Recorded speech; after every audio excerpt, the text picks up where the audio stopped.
Hello and welcome, this is your teacher Alok.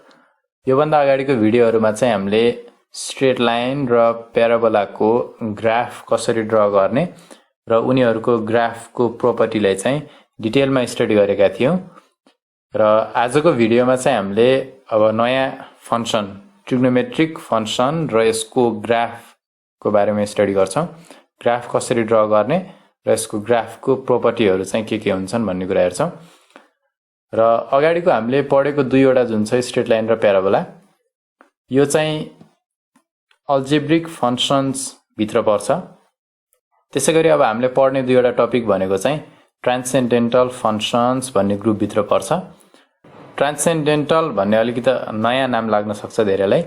यसको meaning चाहिँ के हुन्छ भन्दाखेरि म्याथमेटिक्सको कन्टेक्स्टमा अल्जेब्रिक फंक्शन्सहरू बाहेकलाई चाहिँ ट्रान्सेन्डेन्टल फंक्शन्स भनिन्छ।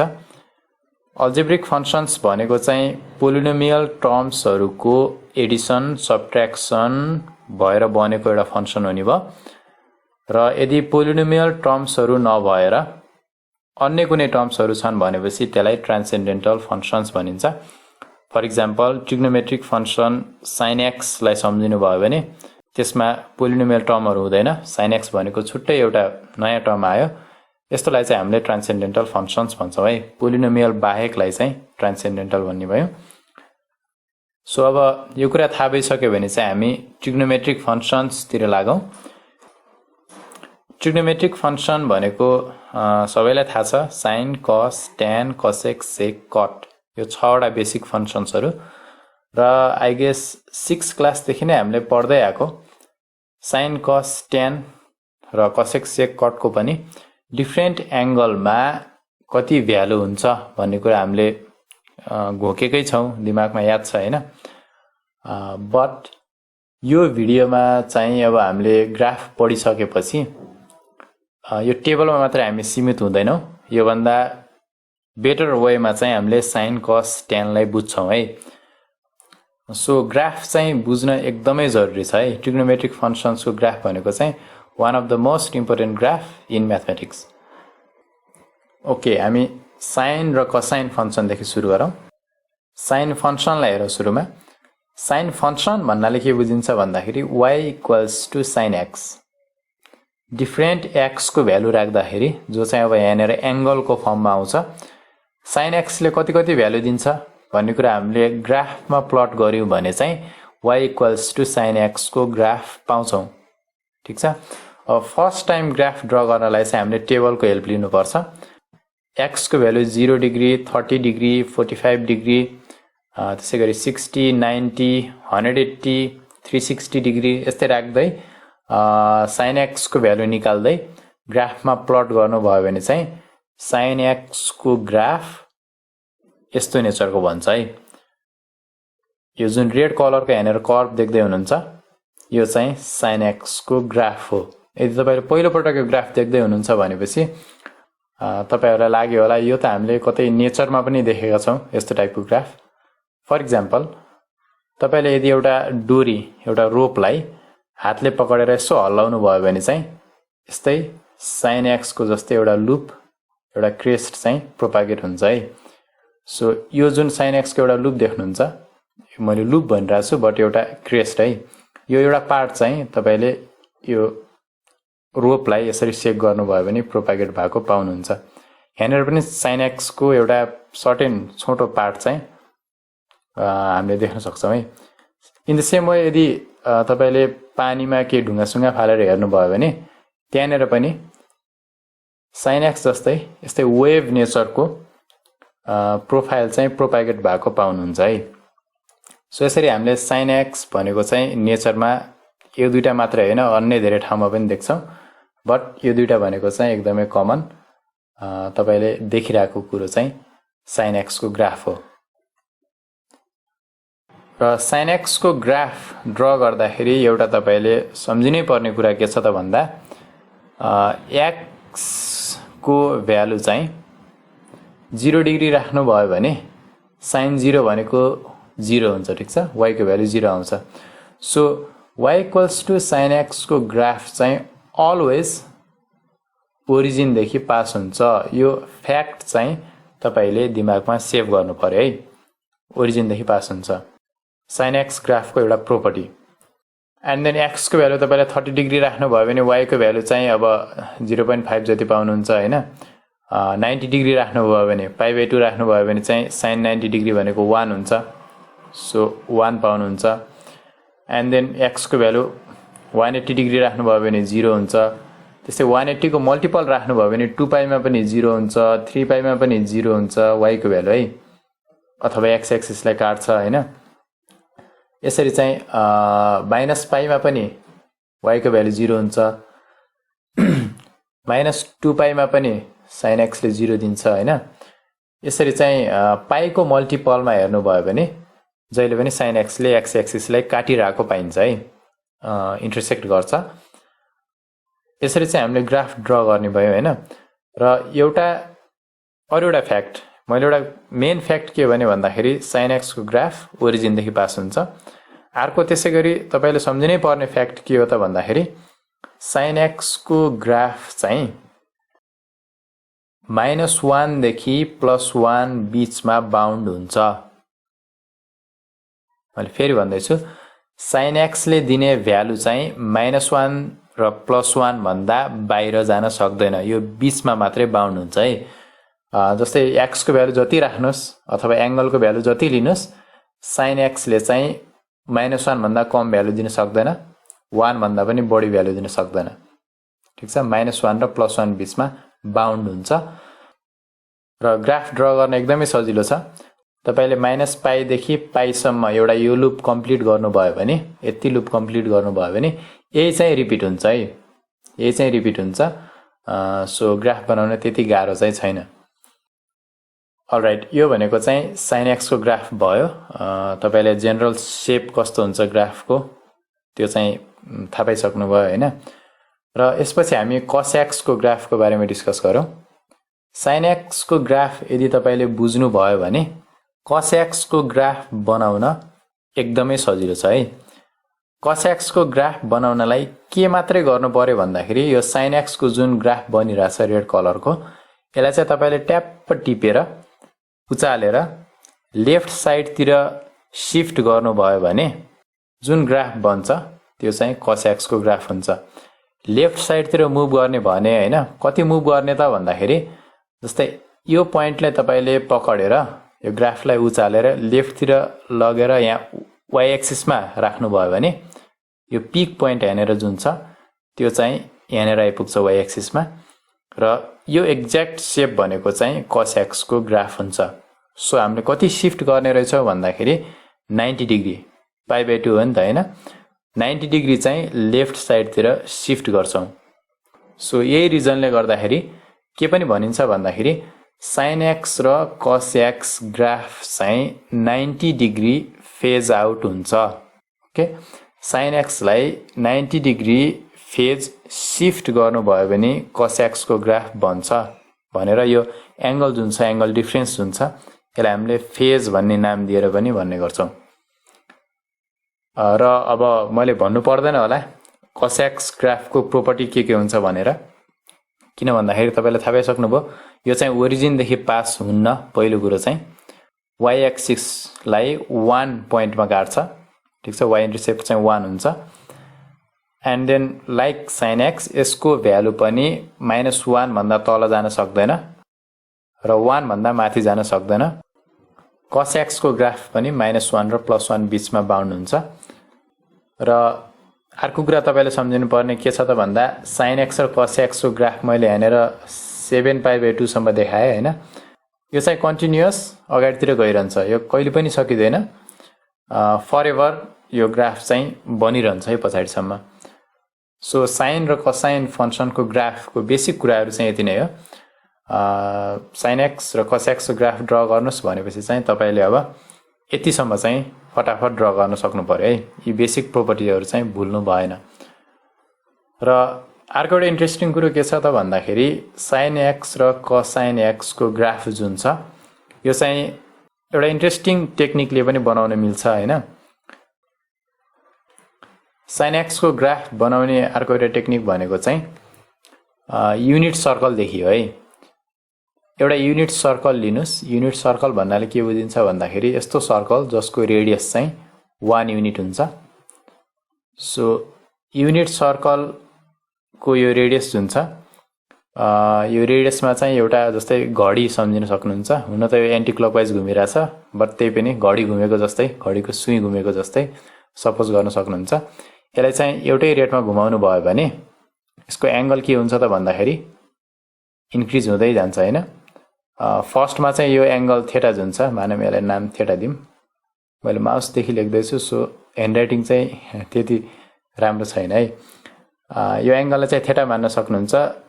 टाइम अनुसार चाहिँ यो एंगल बढ्दै जान्छ, ठीक छ। थीटा एंगल बढ्दै गइरहेछ र थीटा एंगल बढ्दै गयो भने चाहिँ यो रेडियसको जुन आर्म छ अथवा क्लकको यो जुन आर्म तपाईले सपोज गर्न सक्नुहुन्छ, यसको y एक्सिस तिरको प्रोजेक्सन हेर्ने है। y एक्सिस तिरको प्रोजेक्सन हेर्दाखेरि कुन हुन्छ त भन्दाखेरि यो हुन्छ, ठीक छ। y एक्सिस तिरको प्रोजेक्सन यो हुन्छ र थीटा बढ्दै गयो भने चाहिँ यो प्रोजेक्सन के हुन्छ, यसको लेन्थ चाहिँ घट्ने बढ्ने भइराख्छ। सो यो x एक्सिसले यदि थीटा बुझाउँछ भनेपछि ओके, यो y एक्सिसले चाहिँ यो प्रोजेक्सन भन्ने बुझाउँछ र यो प्रोजेक्सन भनेकै के हुन्छ त भन्दाखेरि तपाईले ट्रायंगलको प्रोपर्टी लगाएर हेर्न सक्नुहुन्छ। sin थीटा भनेको चाहिँ यो प्रोजेक्सन हुन्छ है। सो यसरी चाहिँ थीटा र sin थीटा अथवा x र sin x को ग्राफ चाहिँ बन्दो रहेछ। इन द सेम वे यदि तपाईले cos x को ग्राफ पनि यही तरिकाले बनाउनु छ भनेपछि यसको sin x को लागि भर्टिकल प्रोजेक्सन लिएको जस्तै cos को लागि चाहिँ हामीले होरिजेन्टल प्रोजेक्सन लिन्छौं है। यहाँनिर होरिजेन्टल प्रोजेक्सनको यो पोइन्ट देख्न सक्नुहुन्छ। होरिजेन्टल प्रोजेक्सनबाट चाहिँ एंगल बढ्दै गयो भने हामीले cos x को ग्राफ बनाउन सक्छौं। यो यदि तपाईलाई बुझ्न गाह्रो लागिरहेको छ अथवा अलिकति अड लागिरहेछ भनेपछि चिन्ता मान्नु पर्दैन।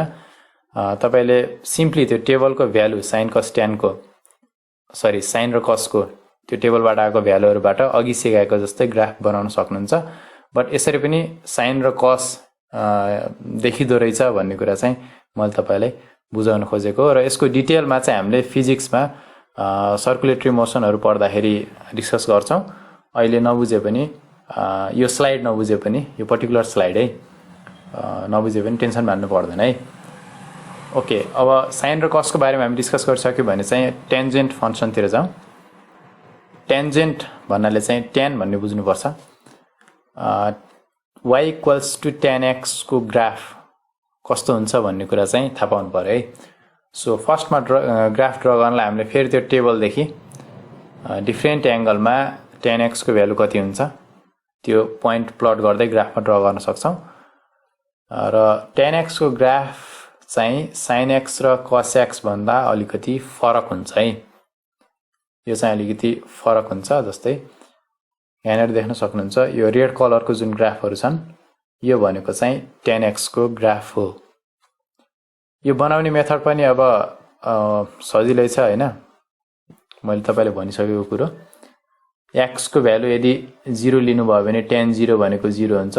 सो फर्स्ट इम्पोर्टेन्ट प्रोपर्टी भनेको चाहिँ sin x को ग्राफ जस्तै tan x को ग्राफ पनि ओरिजिन देखि पास हुँदो रहेछ, ठीक छ। र x को भ्यालु 45 डिग्री लिनु भयो, π/4 लिनु भयो भने चाहिँ tan र y को भ्यालु tan 45 डिग्री भनेको 1 हुन्छ। सो यहाँनिर चाहिँ 1 देखि पास हुने भयो र x को भ्यालु बढाउँदै जानु भयो भने 90 डिग्री तिर पुग्न खोज्नु भयो भने चाहिँ tan 90 डिग्री भनेको चाहिँ इन्फाइनाइट हुन्छ। सो यसरी x को भ्यालु बढ्दै गयो भने tan x को ग्राफ पनि इन्क्रिज हुँदै इन्फाइनाइट तिर पुग्दो रहेछ। In the same way negative angle लिनु भयो भने चाहिँ फर एक्जाम्पल x को भ्यालु -45 डिग्री लिनु भयो भने tan र y को भ्यालु -1 हुन्छ। एन्ड देन अझ एंगल डिक्रिज गर्दै जानु भयो -90 डिग्री को क्लोज तिर पुग्न खोज्नु भयो भने फेरि tan x को ग्राफ -इन्फिनिटी तिर जान खोज्छ है।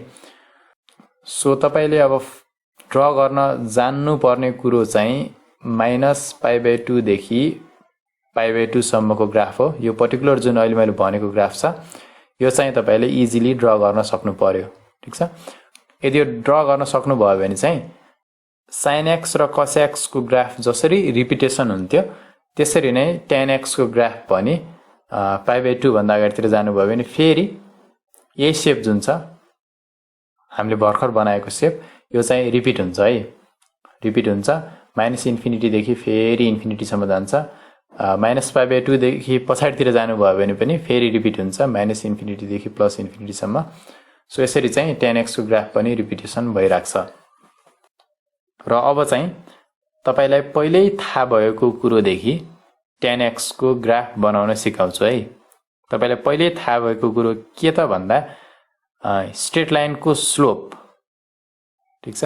स्ट्रेट लाइन को स्लोप यदि स्ट्रेट लाइनले x एक्सिस सँग थीटा एंगल बनाउँछ भनेपछि tan थीटा भनेको चाहिँ स्लोप हुन्छ भनेर हामीले पहिलेदेखि पढेको कुरो। त्यहाँनेर tan को कुरा आछ है, तपाईले ख्याल गर्नुभयो होला। त्यहाँनेर पनि tan को कुरा आछ। सो स्लोप युज गरेर हामीले ग्राफ बनाउँछौं। ओके। अब स्लोप भन्ने बित्तिकै मैले स्ट्रेट लाइनमा तपाईलाई स्लोपको बारेमा डिटेलमा पढाएको छु। यदि त्यो भिडियो हेर्नु भएको छैन भनेपछि सुरुमा त्यो भिडियो हेर्दा ठीक हुन्छ। र यदि तपाईले स्लोपको बारेमा थाहा छ भनेपछि इट्स ओके, म फेरि एकचोटी रिभाइज गरिदिन्छु तपाईलाई। स्लोप स्ट्रेट लाइनको स्लोप भनेको चाहिँ tan थीटाले दिन्छ। ठीक छ। y = mx + c इक्वेसनमा चाहिँ m भन्ने स्लोप हो। र यदि स्ट्रेट लाइन होरिजेन्टल छ अथवा थीटाको भ्यालु चाहिँ 0 डिग्री छ भनेपछि इन्क्लिनेसन 0 छ भनेपछि त्यसको स्लोप 0 हुन्छ। इन्क्लिनेसन बढ्दै गयो भने चाहिँ स्लोप बढ्दै जान्छ। 90 डिग्री तिर अप्रोच गर्न खोज्यो भनेपछि स्लोप बढ्दै बढ्दै बढ्दै बढ्दै इन्फाइनाइट तिर पुग्छ। ठीक छ। एन्ड देन यदि स्ट्रेट लाइन ओरालो हुन्छ भनेपछि त्यसको स्लोप नेगेटिभ हुन्छ। ओरालो भन्नुको मतलब चाहिँ इन्क्लिनेसन नेगेटिभ है। इन्क्लिनेसन घट्दै घट्दै घट्दै घट्दै गयो भने चाहिँ स्लोप पनि घट्दै घट्दै जान्छ र घट्दै घट्दै -90 डिग्री तिर अप्रोच गर्न खोज्यो भने चाहिँ स्ट्रेट लाइनको स्लोप -इन्फिनिटी तिर अप्रोच गर्छ। सो स्ट्रेट लाइनको स्लोप हेर्नुभयो भने tan थीटाको भ्यालु हेर्नुभयो भने +इन्फिनिटी देखि -इन्फिनिटी सम्म भेरिएसन हुँदो रहेछ। सो त्यही कुराबाट अब हामीले tan x को ग्राफ अब्टेन गर्न सक्छौं। त्यसको लागि के गर्ने त भन्दा x एक्सिस जुन छ त्यसलाई चाहिँ थीटा एक्सिस भनेर मान्ने। यो थीटा एंगल भनेको चाहिँ स्ट्रेट लाइनको इन्क्लिनेसन। इन्क्लिनेसन भनेको चाहिँ x एक्सिस सँग बनाएको एंगल। र डिफरेन्ट थीटामा हेर्यौं भने चाहिँ स्लोप चाहिँ के पाउँछ भन्दा tan थीटाको भ्यालु के पाउँछ भन्दाखेरि इन्क्लिनेसन 0 छ भनेपछि tan थीटाको भ्यालु 0। ठीक छ। अथवा स्लोप 0। इन्क्लिनेसन बढेर फर एक्जाम्पल इन्क्लिनेसन 45 डिग्री छ भनेपछि 45 डिग्री बनाएको लाइनको स्लोप भनेको 1 हुन्छ। ठीक छ। एंगल बढ्दै गयो, इन्क्लिनेसन बढ्दै गयो, 45 डिग्री भन्दा अझ धेरै बढ्दै गयो भने चाहिँ त्यो लाइनको स्लोप हेर्नुभयो भने बढ्दै जान्छ। र π/2 पुग्यो भने चाहिँ स्लोप इन्फिनिटी तिर अप्रोच गर्छ। ठीक छ। भर्टिकल लाइन भयो भने चाहिँ स्लोप इन्फिनिटी तिर जान खोज्छ। एन्ड देन इन्क्लिनेसन नेगेटिभ भयो अथवा लाइन ओरालो भयो भने चाहिँ त्यसको स्लोप घट्दै जान्छ, नेगेटिभ भ्यालु हुन्छ। -45 डिग्रीमा चाहिँ -1 हुन्छ स्लोप। एन्ड देन -45 डिग्री भन्दा पनि अझ इन्क्लिनेसन घट्दै गयो भने चाहिँ स्लोप घट्दै घट्दै घट्दै घट्दै -π/2 तिर अप्रोच गर्दाखेरि चाहिँ -इन्फिनिटी हुन्छ। सो स्लोपबाट पनि हामीले tan थीटाको ग्राफ ड्रा गर्न सक्छौं। ठीक छ। र अर्को एउटा कुरा नोट गर्नुपर्ने यहाँनिर के छ भन्दाखेरि π/2 एंगलमा चाहिँ मैले तपाईलाई पहिला स्ट्रेट लाइन पढाउँदाखेरि भनेको थिएँ यदि स्ट्रेट लाइन पर्फेक्टली भर्टिकल भएर बसिरहेछ भनेपछि त्यसको स्लोप +इन्फिनिटी पनि भन्न मिल्छ, -इन्फिनिटी पनि भन्न मिल्छ। ठीक छ। सो कुन साइडबाट हामी अप्रोच गर्यौं त्योमा डिपेन्ड हुने कुरो हो। यदि 90 डिग्री मात्रै भन्छ भनेपछि tan 90 डिग्री को भ्यालु चाहिँ अनडिफाइन्ड हुन्छ। अब तपाईले कतिवटा बुकमा चाहिँ tan 90 भनेको इन्फिनिटी भनेर दिइरा हुन्छ हैन, र कति बुकमा चाहिँ tan 90 डिग्री भनेको अनडिफाइन्ड भनेर लेखेको हुन्छ। सो त्यहाँनेर चाहिँ तपाईले बुझ्न जरुरी छ। 90 डिग्री भयो भने चाहिँ यो दुईटा नेचर देखिदो रहेछ। अलराइट, हामीले sin x cos x tan x को ग्राफको बारेमा इन डेप्थमा हेर्यौं र त्यही कन्सेप्टको बेसिसमा मैले तपाईलाई दुईवटा क्वेशन यहाँनिर दिएको छु। यो चाहिँ अब सल्भ गर्नुपर्ने भन्दा पनि कन्सेप्चुअल क्वेशनहरु छ। तपाईले ग्राफहरु हेर्नुस्, sin cos tan को ग्राफहरु हेर्नुस् र त्यहीबाट नै डाइरेक्टली आन्सर भन्नुस्। ठीक छ, भन्नुस् भन्नाले कमेन्टमा लेख्नुस् है। तब आन्सर चाहिँ म कमेन्टमा एक्सपेक्ट गर्छु र thank you for watching. Video last सम्म हेर्दिनु भयो त्यसको लागि एकदमै धेरै धन्यवाद। र यो पछिको भिडियो भनेको चाहिँ एक्सपोनेन्शियल एन्ड लगारिथमिक फंक्शनको बारेमा हुनेछ। Thank you again. See you in the next one. Bye bye.